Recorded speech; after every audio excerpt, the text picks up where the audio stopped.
Alors aujourd'hui, le Seigneur veut nous attirer dans la prière. Vous voyez, on voit Jésus monter sur la montagne pour prier et pour nous attirer dans la prière, qui fait partie des fondamentaux du carême. Mais alors, qu'est-ce que c'est que la prière? Si vous regardez dans le catéchisme de l'Église catholique, vous serez surpris parce que la définition de la prière commence ainsi. La prière, c'est d'abord Dieu qui cherche l'homme, qui cherche chacun de nous. Dieu qui nous désire, qui a soif de notre amour. Et la prière, dit le catéchisme, c'est la rencontre entre ce désir de Jésus qui vous désire, nous désire, et notre propre désir qui, consciemment ou non, est toujours finalement un désir de Dieu, un désir de Jésus. Et c'est la rencontre de ces deux désirs, de ces deux recherches, qui est la prière. C'est surprenant comme définition. Mais finalement, c'est profondément vrai parce que finalement, la prière, ce n'est pas d'abord nous-mêmes qui essayons par nos propres forces d'obtenir quelque chose du ciel. C'est Jésus qui nous attire, comme un aimant attire le fer. Il y a une force d'attraction et qui fait que pour ceux d'entre nous qui prions, des fois on ne pourrait pas dire mais pourquoi nous prions? Parce que finalement la seule réponse c'est il y a quelque chose, quelqu'un, un visage que l'on n'a pas vu qui nous attire. C'est ça la prière. Et alors aujourd'hui dans l'évangile c'est très intéressant parce que en général lorsque Jésus prie, et il prie très souvent, sa prière reste cachée à l'intérieur de lui. Et donc, à part l'enseignement du Notre Père, la plupart du temps, les disciples ne voient pas, ne rentrent pas dans le mystère de la prière de Jésus qu'il vit à l'intérieur de lui. Ici, c'est le seul évangile, ou un des seuls, où il nous est révélé vraiment qu'est-ce qui se passe quand Jésus est en prière. Et la première chose que l'on voit, c'est que quand Jésus est en prière, il est tellement devant le visage du Père, tellement à voir l'amour du Père, qu'il resplendit de lumière. Son visage se met à briller de lumière, comme Moïse autrefois, parce qu'il voit l'amour du Père. Je ne sais pas si vous avez déjà vu dans votre vie quelqu'un dont le visage resplendit parce qu'il a beaucoup prié.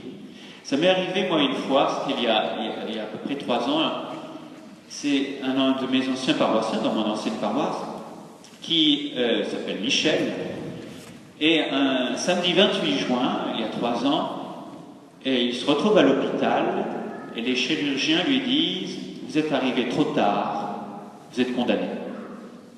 Des fois, on manque parfois de diplomatie pour dire les choses, mais voilà. Alors il se retrouve avec ça. Et il passe la nuit à l'hôpital, dans la nuit du 28 au 29 juin, dans la prière. Il se met à prier, prier, prier. Une prière avec une telle force que non seulement il a prié toute la nuit, mais vraiment il s'est passé quelque chose. Le lendemain, dimanche 29 juin, on le ramène chez lui, parce qu'il n'y a plus rien à faire. Lundi 30 juin, je vais le voir. Son visage brille. Et il me raconte ce qu'il a vécu. Et en plus, il est guéri. C'est-à-dire aujourd'hui, il est toujours vivant. Pendant cette prière, il s'est passé tellement quelque chose qu'il a aussi été guéri. Pour nous, quand on habite près de Lourdes, cela ne nous surprend pas. Mais quand même, ce qu'il y avait de fort dans son témoignage à Michel, c'est qu'après il racontait, non pas son miracle, il racontait prier. C'est extraordinaire la prière, la force de la prière. Son témoignage, en plus, comme il venait du fond du cœur et de cette expérience, ça bouleversait toujours.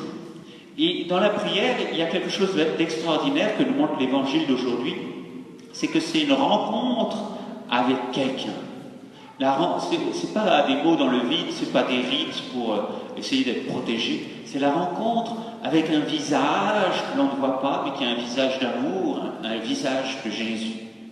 Vous voyez, c'est quelque chose de grand et ça nous fait désirer prier. Si la prière est aussi grande, ça donne envie de prier.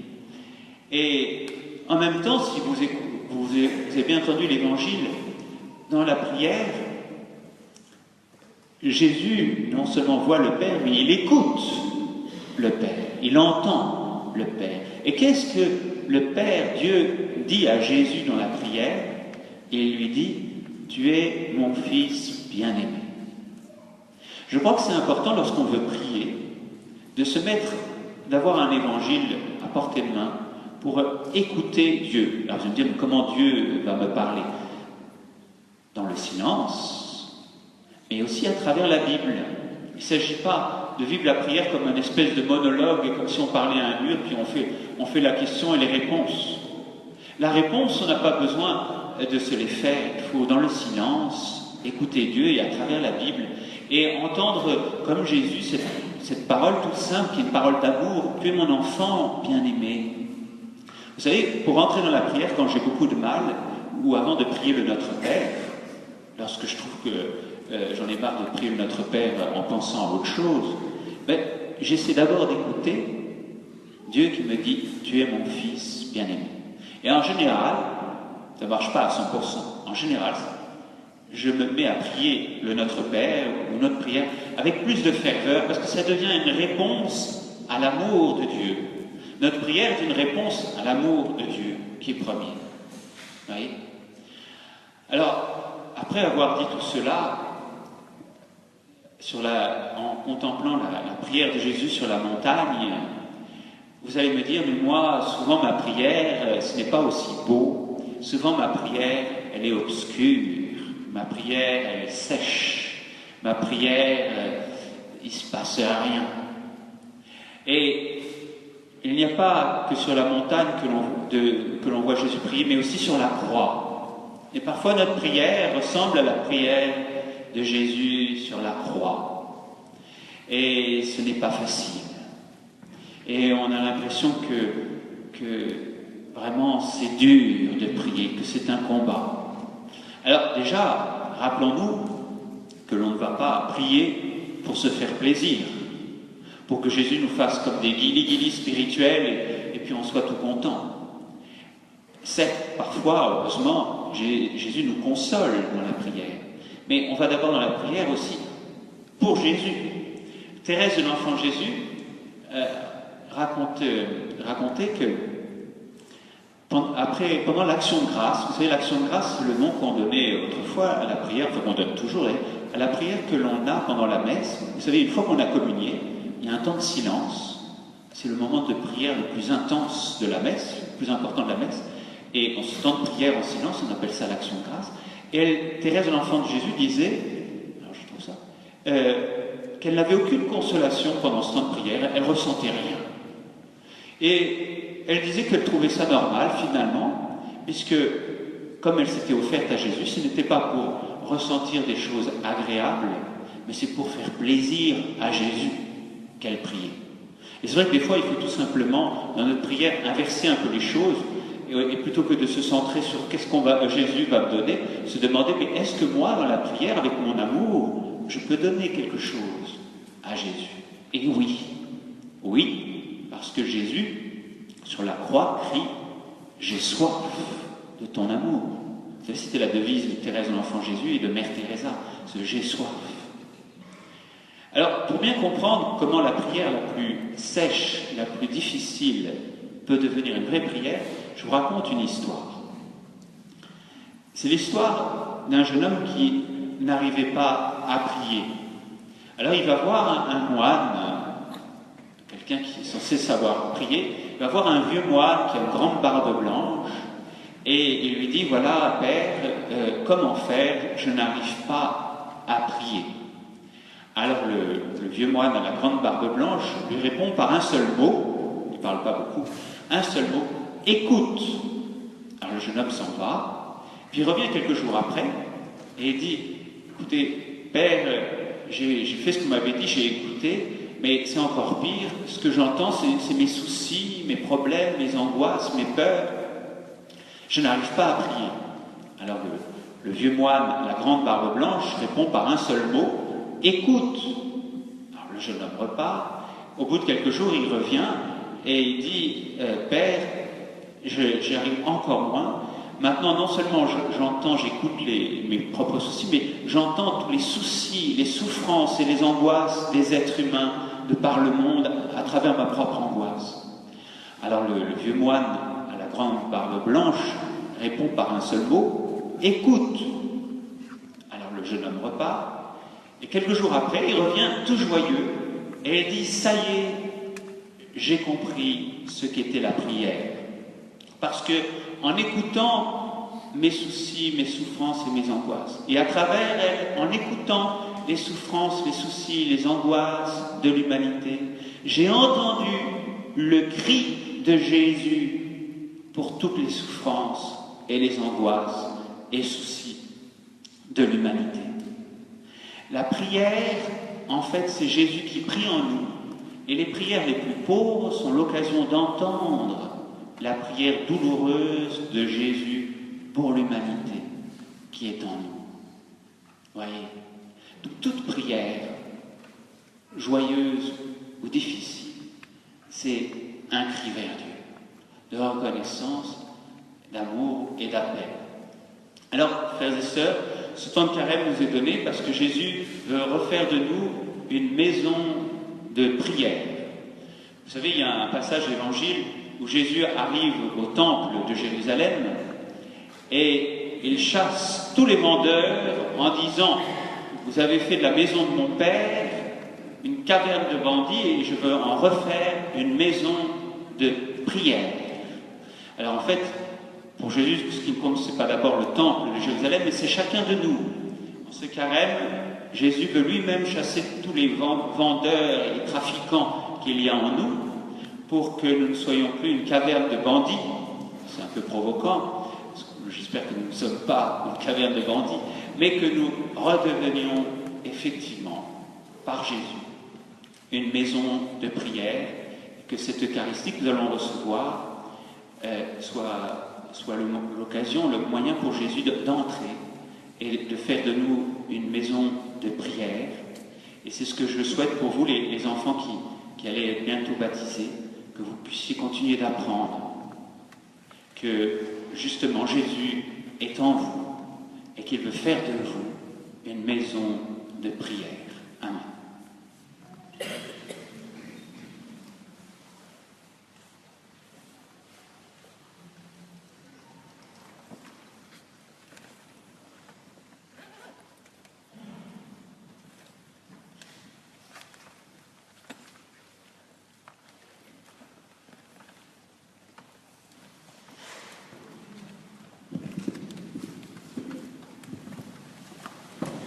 Alors j'invite les enfants à s'avancer devant l'autel du Seigneur. Nous avons écouté ensemble avec vous la parole de Dieu. Et c'est cette parole de Dieu que je vais vous remettre maintenant pour que vous puissiez être à l'écoute de Dieu qui vous dit « Tu es mon enfant bien-aimé en qui je mets tout mon amour. »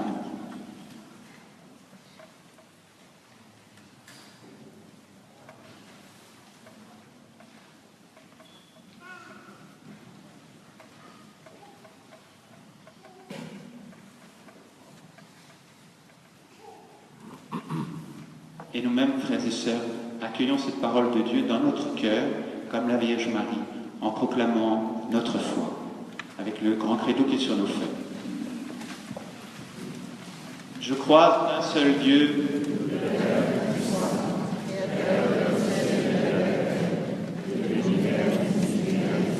je crois en un seul Seigneur, Jésus-Christ, le Fils unique de Dieu, né du Père avant tous les siècles.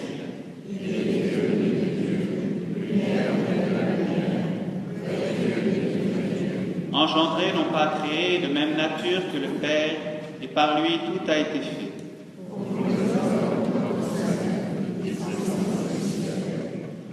L'Esprit Saint, il a pris chair de la Vierge Marie et s'est fait homme.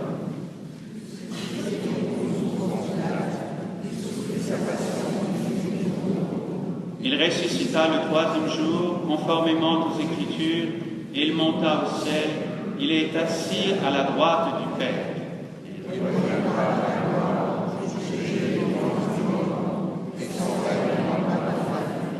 Je crois en l'Esprit Saint qui est Seigneur et qui donne la vie.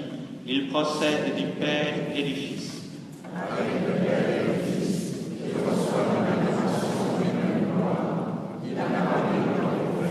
Je crois à l'Église une sainte, catholique et apostolique. J'attends la résurrection des morts et la vie du monde à venir. Amen. Et ensemble, frères et sœurs, prions vers Dieu avec Jésus pour l'humanité souffrante.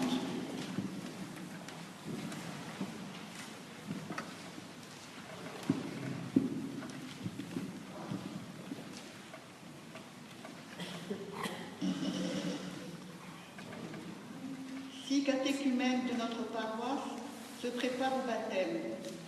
Seigneur, nous les confions à ton soutien et à ton amour. Nous te prions pour eux.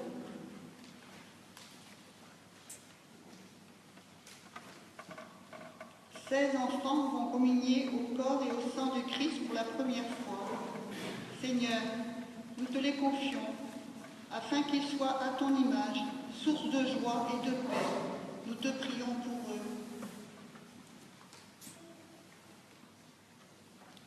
Comme Abraham, ils quittent leur pays sans savoir où ils vont.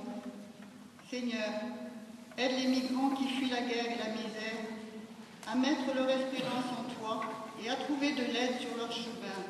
Nous te prions pour eux.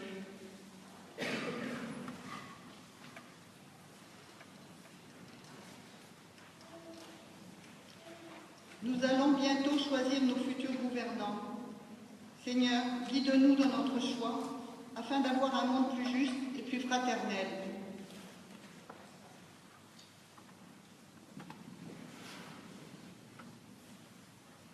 En ce temps de carême, notre communauté va vivre aujourd'hui un temps de retraite pénitentielle à Saint-Julien.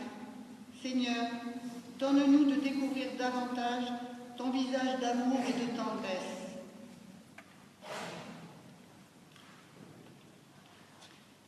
Père très bon, toi qui nous aimes, donne-nous de savoir prier pour redécouvrir ton visage d'amour, toi qui nous aimes pour les siècles des siècles.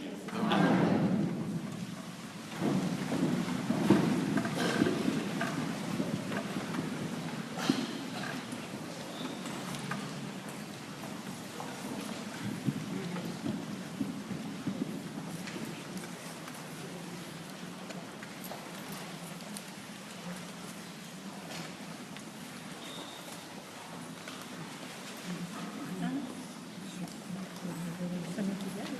C'est une manière de voir.